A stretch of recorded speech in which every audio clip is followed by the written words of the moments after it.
பேரரசே, செம்மண் கரடு இந்த இடத்தோடு முடிவடைகிறது. இதற்கு பிறகு நிலத்தின் தன்மை மெல்ல மெல்ல மாறுகிறது. தஞ்சை நகருக்குள் நிலம் வண்டல் மண்ணாகி கருந்தட்டார்குடியை தாண்டுகிற போது இன்னும் வளமாகி ஆற்றங்கரைகளை நெருங்குகிற போது மிக மிக வளப்பமாகி விடுகிறது.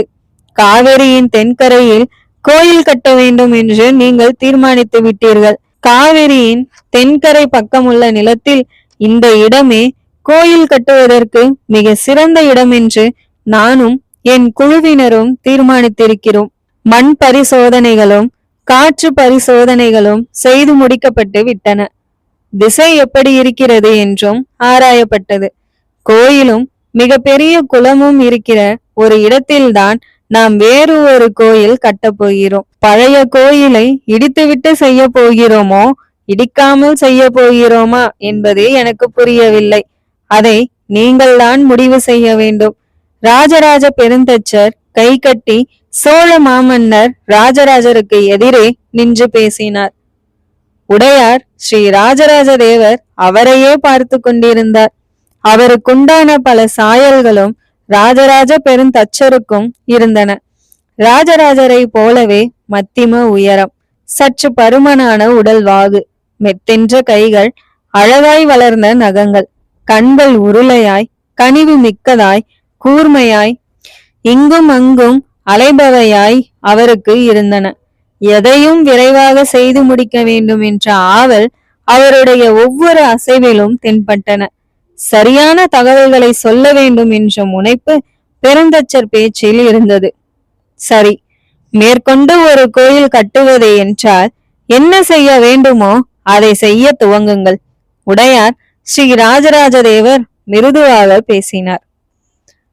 தஞ்சை அரண்மனையில் அரண்மனை முற்றத்தில் முற்றம் சார்ந்த சபையில் மன்னர் ஒரு பெரிய சிம்மாசனத்தில் கால் மடக்கி சாய்ந்து உட்கார்ந்திருந்தார். இலவம் பஞ்சு அடைத்த திண்டை இடக்கை அக்குள்களுக்கு நடுவே அண்ட கொடுத்திருந்தார். மன்னர் ஓய்வாக, அதே நேரம் மிக கவனமாக இருக்கும் போது அப்படி உட்காருவது வழக்கம்.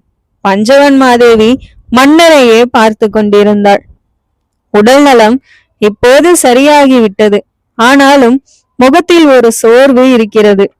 இப்படி அடிக்கடி அண்ட கொடுத்து சரிந்து உட்காருவது அந்த சோர்வினால் கூட இருக்கலாம்.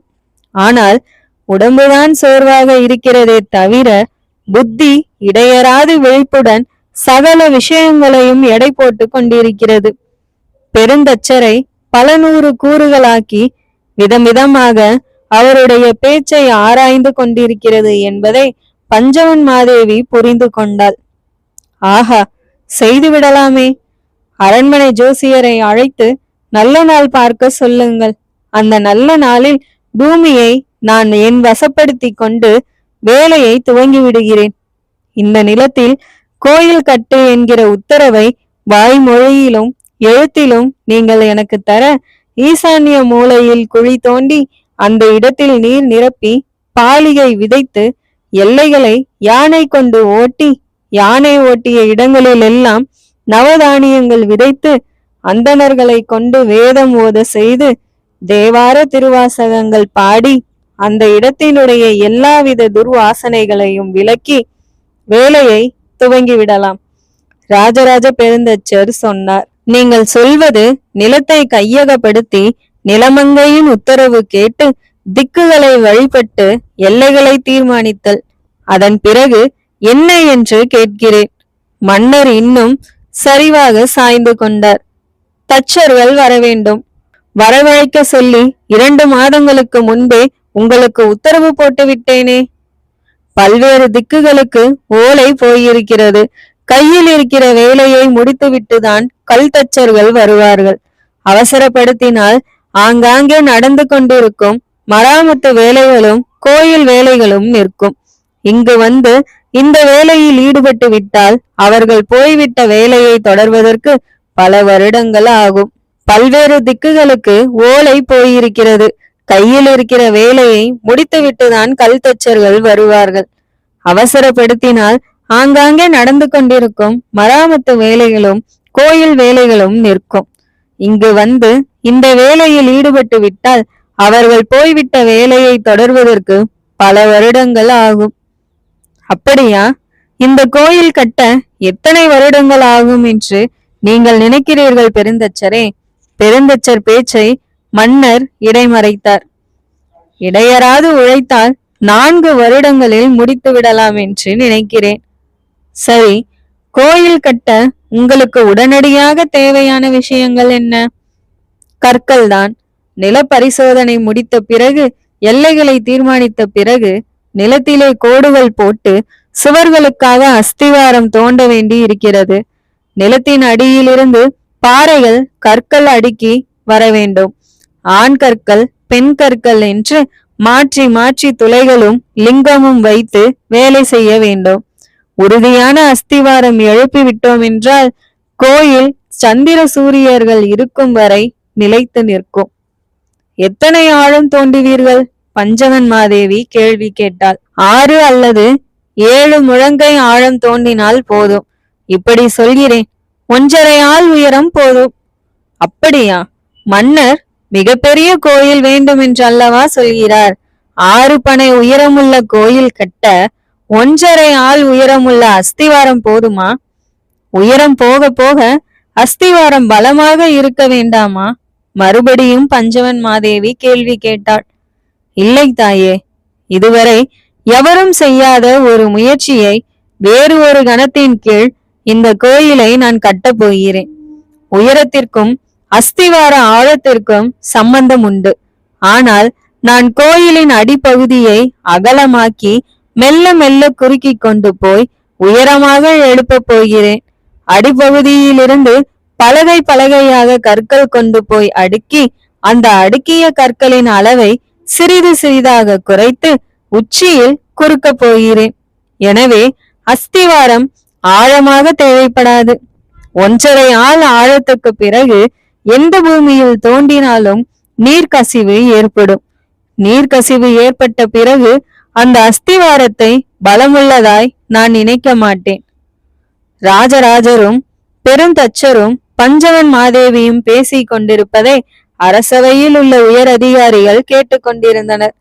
சுற்றியுள்ள மாடங்களிலிருந்து அரண்மனை பெண்டிர் கவனித்துக் கொண்டிருந்தார்கள். அரசவைக்கு சற்று தள்ளி திறந்தவெளி முற்றம் இருந்தது. அந்த முற்றத்திற்கு வருவதற்கு 2 பக்கமும் சிறிய வாசல்கள் இருந்தன. அந்த வாசல்களின் வழியே அரசவையில் மன்னர் கொலுவீற்றிருக்கிறார் என்று கேள்விப்பட்ட தஞ்சை மக்கள் சாறை சாறையாக வந்து நின்று கொண்டிருந்தனர். அவர்கள் நுழையும் போது சிறு சலசலப்பு ஏற்பட்டாலும் உள்ளே நுழைந்து அரசரை பார்த்ததும், அரசர் பேசிக் கொண்டிருக்கிறார் என்பதை கேட்டதும் அமைதியாய் கைகூட்டி நின்று கொண்டார்கள். மேல் துண்டை இடுப்பில் இறுக்கி கட்டிக்கொண்டு மிக பணிவோடு பார்த்தார்கள். கூட்டம் அதிகரித்து கொண்டே வந்து ஜனங்கள் எட்டி எட்டி தவிப்பதை உடையார் ஸ்ரீ ராஜராஜ தேவர் பார்த்தார். பெருந்தச்சரே, சற்று இருங்கள், நான் மக்களோடு பேசிவிட்டு வருகிறேன் என்று எழுந்தார். மன்னர் எழுந்து மக்களை நோக்கி போக பஞ்சவன் மாதேவி இடம் மாறி பெருந்தச்சருக்கு அருகே போய் உட்கார்ந்து கொண்டாள். அரசவை பெண்டிர் யாரும் வழக்கமாய் சபையில் ஆண்களுக்கு அருகே போய் உட்காருவது இல்லை. ஆனால் பஞ்சவன் மாதேவிக்கு யாரும் எந்த கட்டுப்பாடும் விதிப்பதில்லை. பெருந்தச்சரே, உடனடியாக தஞ்சையில் உங்களுக்கு கீழ் வேலை செய்ய எத்தனை பேர் இருக்கிறார்கள்?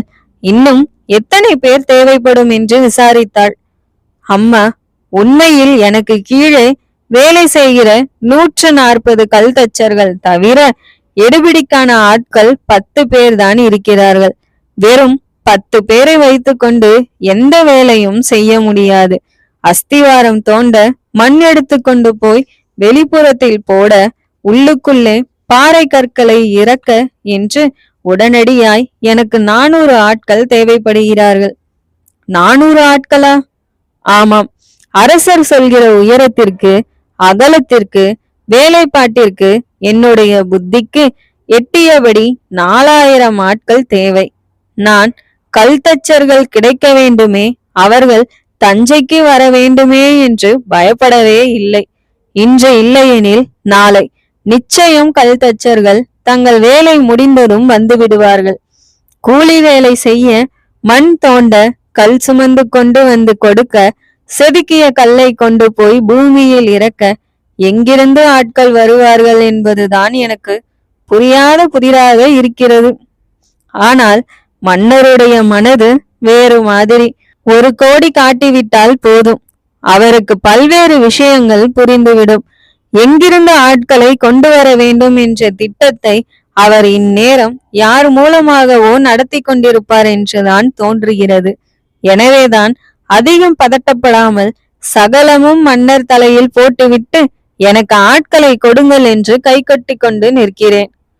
ஆட்கள் இருக்கிறார்கள் பெருந்தச்சரே, ஆனால் அவர்கள் வருவதற்குண்டான ஓலையை மன்னர் இன்னும் அனுப்பவில்லை. அதுதான் கவலையாக இருக்கிறது. எங்கிருந்து ஆட்கள் வர வேண்டும்? கலிங்கத்தை சேர்ந்தவர்களும் சாளுக்கிய தேசத்தை சேர்ந்தவர்களுமான போர் அடிமை வீரர்கள் மேல்பாடியிலும் திருவொற்றியூரிலும் இளவரசர் ராஜேந்திரனுக்கு கீழே காவலில் வைக்கப்பட்டிருக்கிறார்கள். கிட்டத்தட்ட 1 வருடத்திற்கும் மேலாக அவர்கள் ராஜேந்திரனுக்கு கட்டுப்பட்டு எந்தவித விலங்குகளும் இன்றி சுற்றி வந்து கொண்டிருக்கிறார்கள். அப்படியா? சாளுக்கிய வீரர்கள் விலங்கில்லாமல் எப்படி இருக்க முடியும்? அது ராஜேந்திரனின் சாமர்த்தியம். இதை மன்னருடைய ஒற்றர் ஒருவர் சொல்லி நாங்கள் கேள்விப்பட்டோம். விலங்குகள் பூட்டப்பட்டுத்தான் இருந்தனவாம். ஒரு நாள் விலங்குகளை எல்லாம் அகற்றிவிட்டு அவர்களுக்கெல்லாம் இளவரசர் ராஜேந்திரன் விருந்து கொடுத்தாராம். நீங்கள் ஊருக்கு திரும்பலாம் என்றாராம். சாளுக்கிய வீரர்கள் திகைத்து போனார்களாம். பஞ்சவன் மாதேவி சொல்ல ராஜராஜ பெருந்தச்சரும் திகைத்தார். மாமன்னர் உடையார் ஸ்ரீ ராஜராஜ தேவருக்கு அன்பின் காரணமாகவும் அரசியல் காரணமாகவும் பல திருமணங்கள் நடந்தன. அப்படி திருமணம் செய்து கொண்ட மனைவியர்களில் பலரும் தஞ்சையிலேயே இருந்தார்கள். தஞ்சை அரண்மனையில் மிகவும் விசாலமாக உள்ள அந்த புறத்தில் அவரவர் ஊர்க்கதைகளை பரிமாறிக்கொண்டு வாழ்ந்து வந்தார்கள். தனித்திருக்கும் போது கேலியும் கூச்சலுமாய் இருக்கிற இந்த பெண்மணிகள் மன்னர் அரண்மனைக்கு வந்ததும் முற்றிலும் அமைதியாகி விடுவார்கள். மன்னர் எதிரே பேச்சு வராமல் திகைப்பார்கள். தங்கள் விருப்பத்தை மன்னரிடம் நேரடியாக சொல்ல தயங்குவார்கள். பட்ட மகிழ்ச்சியான உலகமாதேவி கூட மன்னரின் மனோநிலையை பஞ்சவன் மாதேவியிடம் தெரிந்து கொண்டு தான் மன்னரிடம் பேச துவங்குவார். என் நேரமும் மன்னரோடு இருக்க மிகுந்த விழிப்போடு இருக்க வேண்டும். எப்போதும் விழிப்போடு இருக்க எப்போதும் பசியோட இருக்க வேண்டும். எப்போதும் பசியோடு இருப்பது எல்லோராலும் முடியாத காரியம். மன்னர் மீது எனக்கு இருக்கும் ஆர்வம்தான் என்னை பசி தாங்க வைக்கிறது, தூக்கம் விலக்க வைக்கிறது என்று பஞ்சவன் மாதேவி கூறுவாள். வயது முதிர முதிர மன்னர் உடையார் ஸ்ரீ ராஜராஜ தேவரின் கோபம் மெல்ல குறைந்து வருகிறது. ஆயினும் எப்போதேனும் எதற்கேனும் அவர் சீரும் போது அரண்மனை ஆடி போகிறது. அவர் கோபத்திற்கு ஆடாது அமைதியாய் அதை எதிர்கொள்வது பஞ்சவன் மாதேவி மட்டுமே. அதனாலேயே அரச சபையிலும் பஞ்சவன் மாதேவியால் பயமின்றி உட்கார முடிந்தது. அரச சபையில் உள்ள ஏனைய மற்றோர்களையும் அரசரின் கோபத்திற்கு ஆளாகாதவாறு அவளால் மட்டுமே காப்பாற்ற முடியும். அவளுக்கு பிறகு இளவரசர் ராஜேந்திரரால் தான் அரசன் கோபத்தை எதிர்கொள்ள முடியும். அரசரை மட்டுமல்ல, ராஜேந்திரர் பற்றியும் பஞ்சவன் மாதேவி நன்கு அறிந்திருந்தாள். ராஜராஜ பெருந்தச்சர் கை கட்டி வியக்க ராஜேந்திரன் சலுக்கியர்களையும் கலிங்கர்களையும் தன் வசப்படுத்தியதை பற்றி சொல்ல ஆரம்பித்தாள். அதிகாரிகளோடு அவள் சமமாக உட்கார்ந்து பேசுவதையும் அதிகாரிகள் பேசுவதை மறுப்பதையும் மாற்று கருத்து சொல்வதையும் குறுக்கு விசாரணை செய்வதையும் அரண்மனை பெண்டிர் வியந்து பார்ப்பார்கள். அன்றும் பார்த்தார்கள். இளவரசர் ராஜேந்திரன் பேசிய தொனியிலேயே பஞ்சவன் மாதேவி ராஜராஜ பெருந்தச்சரிடம் அந்த சம்பவத்தை விளக்கினாள். நீங்கள் போரில் தோற்றவர்கள், சோழ தேசத்தினுடைய வீரர்கள் முன்னே கத்தியை கீழே போட்டுவிட்டு அடிபணிந்தவர்கள்.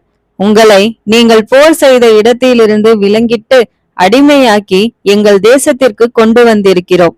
இப்போது உங்களுக்கு விடுதலை. நீங்கள் உங்கள் ஊர் நோக்கி போகலாம்.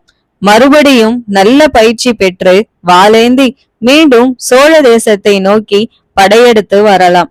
அல்லது நாங்கள் படையெடுத்து வருகிற போது எங்கள் எதிரே வந்து நின்று சண்டைக்கு அழைத்து வெற்றி வாகை சூடி மகிழலாம். ஆனாலும் நீங்கள் ஒரு முறை தோற்று விலங்கிடப்பட்டு அடிமையாக இருந்ததும் பிறகு அன்பினால் விடுவிக்கப்பட்டதும் உங்கள் மனதில் நிச்சயம் ஒரு வடுவாக இருக்கும். நீங்கள் ஊருக்கு போனால் உங்கள் மகனும் மகளும் கூட நீங்கள் அடிமையாக இருந்து வந்தவர்கள் தானே என்று ஏசக்கூடும். எனவே உங்களுக்கு வேறு விதமான ஒரு வாய்ப்பு தருகிறேன். கலிங்கத்தாரும் சாளுக்கியர்களும் சிவபெருமான் மேல் மிகுந்த பிரியமும் மதிப்பும் உடையவர்கள் என்று எனக்கு தெரியும். மாமன்னர் உடையார் ஸ்ரீ ராஜராஜ தேவர் மிக மிக பெரிய ஒரு கற்கோயில் லிங்கோத்பவருக்கு எழுப்ப இருக்கிறார். அந்த பணியிலே சேர விருப்பமுள்ளவர்கள் எங்களோடு இருக்கலாம். அந்த கட்டட பணியிலே கருங்கல் சுமப்பதும் மண் அள்ளுவதும் மண் கொண்டு போய் போடுவதுமான வேலைகளில் ஈடுபட விரும்புபவர்கள் எங்களோடு தஞ்சைக்கு வரலாம். விருப்பமில்லாதவர்கள் போய்விடலாம். நீங்களும் நானும் வெவ்வேறு தேசமாக இருந்தாலும் ஒரே மதம், ஒரே கடவுளை வழிபடுபவர்கள். கழுத்திலே லிங்கம் மாட்டி பூஜை செய்கிற சாளுக்கியர்களை நாங்கள் துன்புறுத்துவது இல்லை. மாறாய் அவர்கள் பூஜை செய்வதற்குண்டான சகல வசதிகளையும் செய்து தருகிறோம். அவர்களுடைய கைகளை பிணைப்பதில்லை. மாமன்னர் ஸ்ரீ ராஜராஜ தேவருக்கு சிவ வழிபாடுதான் மிக முக்கியம். சிவன் பெயரை சொல்லுவதுதான் அவர் வாழ்க்கையின் உன்னதமான லட்சியம். சிவனுக்கு கோயில் எழுப்புவதுதான் அவரின் உயிர் மூச்சு. உங்களை விலங்கிட்டு அடிமையாக நடத்தாமல் வெறுப்பாக பார்க்காமல் ஒரு உன்னதமான சிவன் பணியில் ஈடுபட உங்களை கைகூப்பி அழைக்கிறேன். விருப்பமுள்ளவர்கள் வாருங்கள். விருப்பமில்லாதவர் மெல்ல நடந்து அவரவர் தேசத்திற்கு போகலாம். இன்று மாலை சூரிய அஸ்தமனத்திற்கு முன்பு உங்கள் முடிவுகளை சொல்லிவிடுங்கள் என்று தெரிவிக்க 1600 போர் வீரர்களில் 47 பேர் மட்டுமே திருவொற்றியூரில் இருந்து கலிங்கம் நோக்கி போயிருக்கிறார்கள். மேல்பாடியில் உள்ள கைதிகளிடமும் இவ்விதமே ஒரு உரை நிகழ்த்த அங்கிருந்த 2000 பேரில் 400 பேர் மட்டுமே மேலை சாளுக்கியம் நோக்கி நகர்ந்திருக்கிறார்கள். விருப்பத்தோடு வேலை செய்கிற ஆட்கள் எல்லைகளிலே இருக்கிறார்கள். உங்களுடைய வரைபடங்கள் தயாரானதும் அவர்கள் இங்கே வந்து விடுவார்கள். அம்மா, நான் போட்ட வரைபடங்கள் என்னிடம் இருக்கின்றன. ஆனால் மன்னர் அதில் திருப்தி அடையவில்லை. காஞ்சியிலிருந்து பழைய ஓலை சுவடைகளை பார்க்க சொல்லி அங்குள்ள அந்தணர்களை கலந்து ஆலோசித்து கல் தச்சர்களையும் பொற்கொள்ளர்களையும் பார்த்து பேசி விமானம் போன்ற அமைப்புடைய ஒரு விஷயத்தை வரைபடமாக தயாரித்து அனுப்பியிருக்கிறார்கள். 4 பக்கமும் கோபுரம், நடுவே சிறிய விமானம் என்று தான் இன்று வரை கோயில் இருந்தது. ஆனால் ஒரே ஒரு விமானம் வெட்ட வெளியில் மிக மிக பெரிய உயரத்துடன் எழும்பி நிற்க வேண்டும் என்பது மன்னருடைய ஆசையாக இருக்கிறது. இப்படி ஒரு கற்பனை அவருக்குள் ஏன் வந்தது என்று எனக்கு புரியவே இல்லை. விமானம் மட்டுமே பெரிதாக இருக்கட்டும், கோபுரங்கள் சிறியனவாக இருந்தால் நல்லது என்பது மன்னருடைய விருப்பம். சுற்று மதில்களும் கோபுரங்களும் இல்லாமல் இருந்தாலும் நல்லது என்பது அவருடைய எண்ணம். ஆனால் பிரம்மராயர் கோபுரம் இருக்கத்தான் வேண்டும், 4 பக்கமும் சிறிய அளவிலாவது கோபுரம் இருக்க வேண்டும் என்று விரும்பினார். சபையில் அவர் பேச்சும் எடுபட்டு விட்டது. எனவே சிறிய கோபுரத்தோடு மிக பெரிய விமானம், அதாவது 6 பனை உயரமுள்ள விமானம் கட்டுவதற்கு அடித்தளமும் குமுத பட்டையும் தூணோடு கூடிய சுற்று மதிலும் இப்போது ராஜராஜி என்கிற தேவரடியாரின் மூலம் வந்திருக்கிறது. விமானம் எப்படி இருக்க வேண்டும் என்பது பற்றிய வரைபடம் இன்னும் வரவில்லை. மன்னர் காஞ்சிபுரத்தில் உள்ள பண்டிதர்களுக்கெல்லாம் தனித்தனியே காசு கொடுத்து மாதிரி படங்கள் வரைந்து அனுப்ப சொல்லி உத்தரவிட்டிருக்கிறார். அந்த மாதிரி படங்கள் எல்லாவற்றையும் சேர்த்து அவரவர் பெயர் விலாசம் எழுதி ஒரு பெட்டியில் வைத்து அடுத்த மாதம் அனுப்புவதாக எனக்கு தகவல் வந்திருக்கிறது. பூமிக்கு கீழே சுவரின் அகலமும் ஆழமும் என்ன, பூமிக்கு மேலே கட்டடத்தின் திண்மை என்ன, அதற்கு மேலே மதில் சுவர்களின் கனம் என்ன, அதற்கு மேலே விமானத்தின் அமைப்பு என்ன என்கிற விஷயங்கள் இனிமேல் தான் வரும். 6 பனை உயரம் உள்ள விமானம் கட்டினால் அதற்கு என்ன செய்ய வேண்டுமோ அதற்கான அடிப்படை திட்டங்கள் மட்டுமே இப்போது வந்திருக்கின்றன. இப்படி பல்வேறு விஷயங்கள் பாதி பாதியாக நிற்க மன்னர் பூமி பூஜை பற்றி பேசுகிறார். எனக்கு பயமாக இருக்கிறது தாயே. எந்த திசை நோக்கி பயணப்படுகிறோம் என்ற தெளிவு இல்லாமல் பயணப்படுகிறோமோ என்கிற கவலை ஏற்படுகிறது. இதை மன்னரிடம் நான் எப்படி சொல்வது? ராஜராஜ பெருந்தச்சர் பஞ்சவன் மாதேவியை நோக்கி கவலையோடு கேட்டார். பஞ்சவன் மாதேவி தோல் முழுவதும் போர்த்தி கொண்டு பெருந்தச்சரின் ஆசனத்திற்கு அடுத்த ஆசனத்தில் குறுகி உட்கார்ந்தபடி தொலைதூரம் யோசித்தாள். எந்த பெண்மணியும் அரசவையில் இவ்விதம் உட்காருவது இல்லை. பஞ்சவன் மாதேவி பல நேரங்களில் தன்னை மறந்து ஆழ்ந்த சிந்தனையில் அந்த புறத்தில் இருக்கிற ஒரு எண்ணத்தோடு உட்கார்ந்து விடுவாள். ஆனால் இது பற்றி அவரும் கேள்வி எழுப்புவதும் இல்லை, வினோதமாய் பார்த்ததும் இல்லை. ஆரம்பத்தில் சில அதிகாரிகளும் பொதுமக்களும் அதிர்ந்து போனார்கள். அதே நேரம் பஞ்சவன் மாதேவி ஒரு பிரச்சனையின் அடிவேரை புரிந்து கொண்டு பளிச்சென்று அதற்கு தீர்வு சொல்வதை கண்டு வியந்து போய் ஆர்ப்பரித்தும் இருக்கிறார்கள். பொதுமக்களிலிருந்து ஒருவன் உண்டி எடுத்துக்கொண்டு மன்னரை தேடி வந்தான். ஐயா, நீங்கள் வந்து தரிசனம் தந்தது மிகவும் சந்தோஷம். ஆனால் பஞ்சவன் மாதேவியை தயவு செய்து எங்கள் பகுதிக்கு வர சொல்கிறீர்களா? எங்களுக்கு அவரால் சில காரியங்கள் ஆக வேண்டியிருக்கின்றன. அப்படியா? என்ன அது? என்ன காரியம் என்று என்னிடம் சொல்லுங்களேன். உங்களுக்கு பல வேலைகள் இருக்கின்றன மாமன்னரே. நாங்கள் பஞ்சவன் மாதேவி அவர்களிடம் விஷயத்தை சொல்லி எங்கள் குறைகளை நீக்கிக் கொள்கிறோம். என்ன பிரச்சனை என்று சொல்லுங்கள். எங்கள் ஊரில் 3 பாம்பு புற்றுகள் இருக்கின்றன.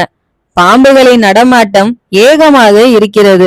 இதுவரை யாரையும் தீண்டியதில்லை என்றாலும் என் துணி என் மீது படும்போதும், என் கை என் மீது படும்போதும், என் மனைவியின் கை என் முதுகை தொடும்போதும் பாம்போ என்று அலறி பயந்து விடுகிறேன்.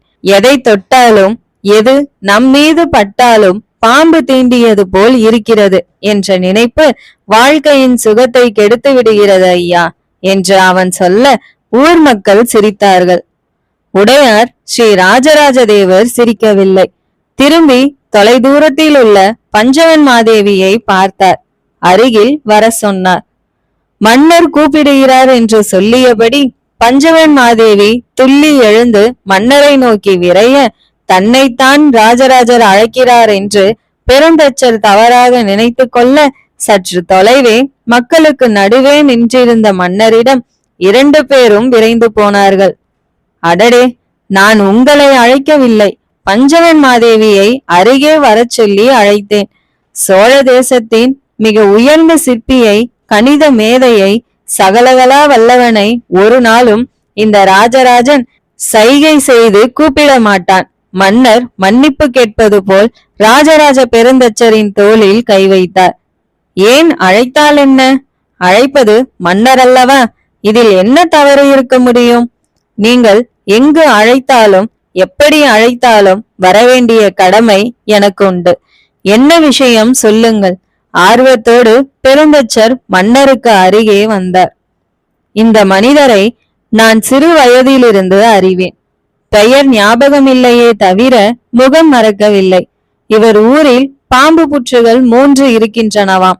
பாம்புகள் நடமாட்டமும் அதிகமாம். உங்களுக்கு வேலைகள் பல இருக்கும். பஞ்சவன் மாதேவியிடம் இதை சொல்லிவிட்டால் அவள் தகுந்த நடவடிக்கை எடுப்பாள் என்கிறார்கள். அதனால் பஞ்சவன் மாதேவியை அழைத்தேன்.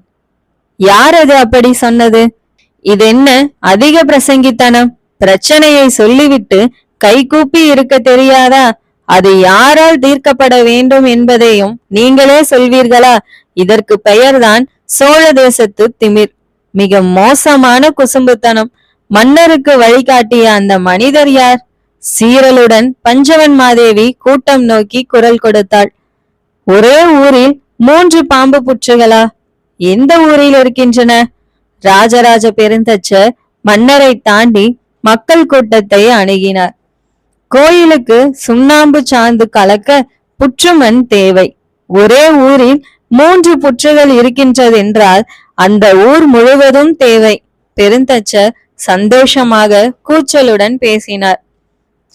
பஞ்சவன் மாதேவி மனசுக்குள் ஒரு சின்ன திகைப்பு ஏற்பட்டது. கோயில் கட்டுவதற்கான சௌகரியங்கள் மனித புத்திசாலித்தனம் மீறி தானாகவே ஏற்படுவது போல தோன்றுகிறது. கடவுளின் வழிகாட்டல் இருக்கிறதென்று மாமன்னர் நம்புவதால் தான் தன்னை காட்டிலும் மற்றவரை காட்டிலும் அமைதியாக இருக்கிறார் என்று ஒரு எண்ணம் வந்தது. மாமன்னர் உடையார் ஸ்ரீ ராஜராஜ தேவர் கூட்டத்தில் வேறு யாரையோ பார்த்து முன்னேறி நலமா என்று விசாரித்தார். கருந்தட்டார்குடி மக்கள் கும்பலாய் வந்திருப்பதை பஞ்சவன்மாதேவி அப்போதுதான் பார்த்தாள்.